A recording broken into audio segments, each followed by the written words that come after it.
video may contain some turbulence from the wobbly bed I'm sat on. It also may contain some occasional flashes of the naked Renaissance lady, but we will do our best to protect her modesty. But it will also contain some personal stories about the way the Holy Spirit has impacted my life. Let's go.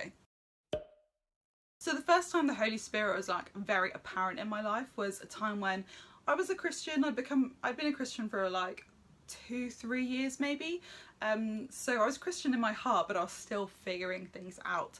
And for some random reason, one week I just felt really distant from God, or like I was really reaching for him, but there was literally like some physical brick wall between me and him that I just couldn't break. And it was so weird. It seemed like it was there for no reason, but I just couldn't shake that feeling. And then the next Sunday at church, we were singing songs together before we went out to our kids and young people's groups. And one of the songs we were singing, just like the words seemed to really connect with me, and I was like, oh my gosh, this is a bit weird. This is like speaking to me on a deeper level than usual. And then when we went to our kids group, we went around the room and we were just sharing how our weeks have gone, and people said, oh yeah, I did this on Saturday, I did that, this is how my week is. And for some reason I just said, it's been really bad, I've been feeling really far from God. The leaders were a bit like, oh. So at the end of the session they kept me behind and spoke to me about what I've been feeling, and I told them about the song that really connected with me, and they said, and why do you think the song really connected with you? And I said, because that's God. And they said, yeah. And that was a good time for me to learn one of the ways that the Holy Spirit can speak to us, which is often like through songs or through the Bible, like specific words and themes jumping out at us and really connecting with us.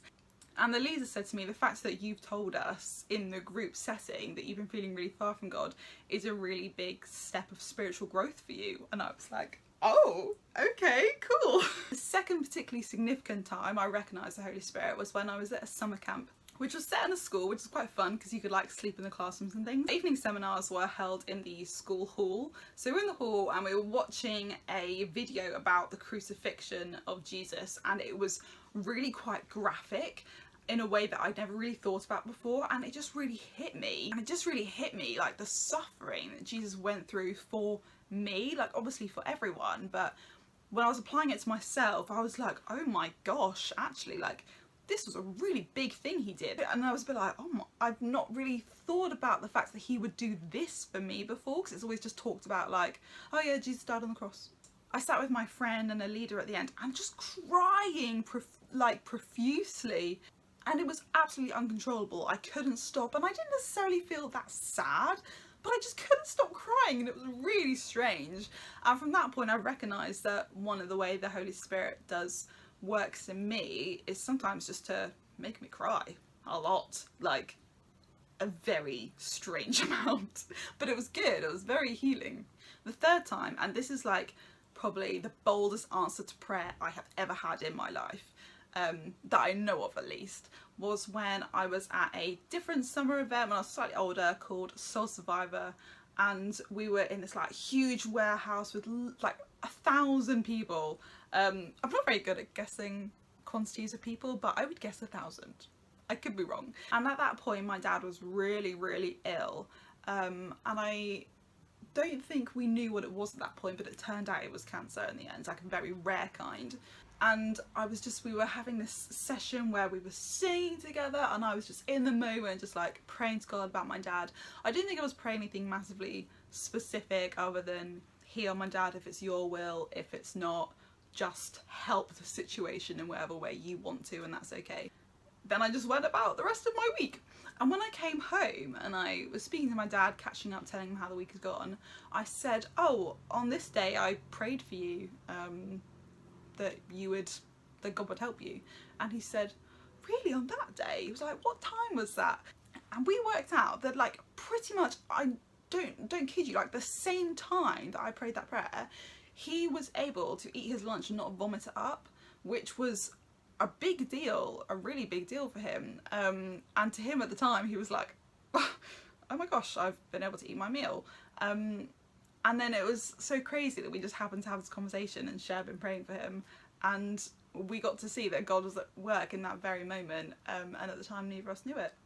Fourthly, the next year at Soul Survivor, by that point my dad had passed away, like quite recently, within a month and a half maybe, and we were standing in a group again in this big warehouse with our other young people and leaders, and we were just like praying, just talking over each other, and it was so strange. I felt honestly like a physical hand here on my lower back and kind of pushed me forward, and I was like, well guys, I think I'm gonna fall over, which I'd heard about happening to other people before, but it's never happened to me. And they were like, oh, okay, we'll be on guard to like catch you. And then I felt it happen again, and I just let it happen. And I will stress that, and also in my life, I have fainted once, almost twice, so I do know the difference. And I understand that if you haven't ever fallen over physically because of the Holy Spirit, like, you might be quite skeptical, but since it's happened to me, I'm like, yeah, totally convinced, like, I know what's what.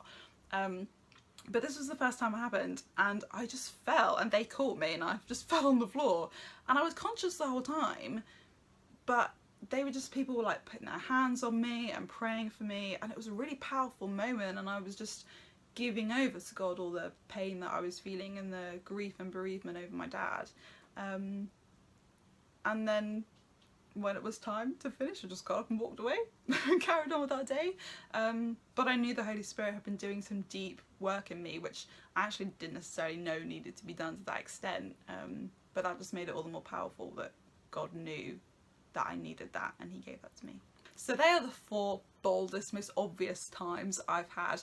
However, I do need to include a 5th category, because the Holy Spirit is a daily healer, comforter and guide that lives within us. So every single day he's helping me connect with God through prayer.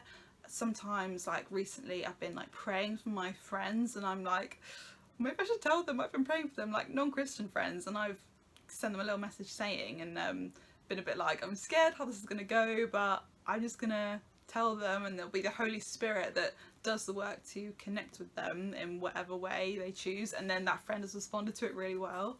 So that's been the Holy Spirit. Whenever I need to make a decision, I'm not sure about something, I'm trying to be wise, and I pray, that's the Holy Spirit guiding me to go in a certain direction about something.